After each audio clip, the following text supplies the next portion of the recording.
Me chamo Luciara Ribeiro, sou formada em História da Arte e atuo dentro do sistema das artes em diversas áreas, como a curadoria, a educação,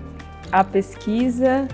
e uma atuação também ativista e coletiva. Sou uma das convidadas para esse projeto Atos Modernos, curado pela Ohana Santos. Tenho participado durante esses meses de uma constante formação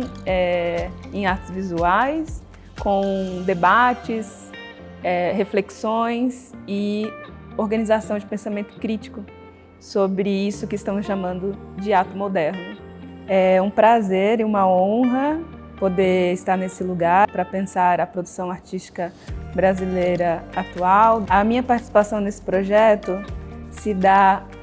por vias de pensar criticamente o que seria esse ato moderno que estamos chamando e referenciando aqui, refletir sobre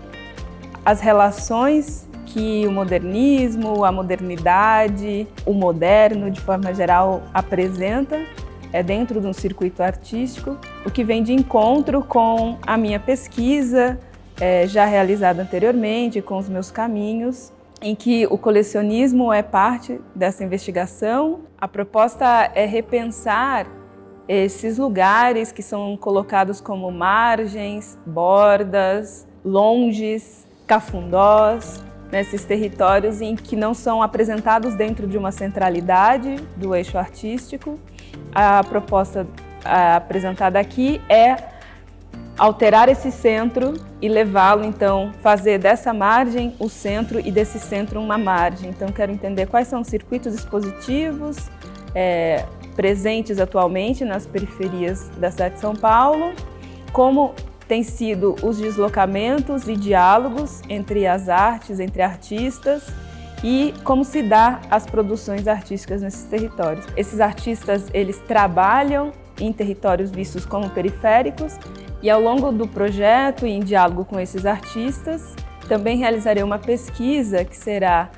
apresentada com material audiovisual na Pinacoteca e que investigará a partir dos trabalhos deles e também de teorias levantadas, de autores e bibliografia referenciada, para entender esse outro universo das artes contemporâneas que se dá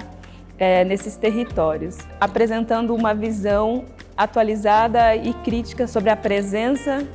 desse pensamento moderno, de conceitos vindo dessa produção e que se encontram até hoje presentes na nossa formação e no nosso circuito de arte. Contaremos também com a participação do cineasta Paulinho Sacramento, que fará toda a produção audiovisual, e a pesquisadora musical Brisa Flow, que tem também apresentado no seu trabalho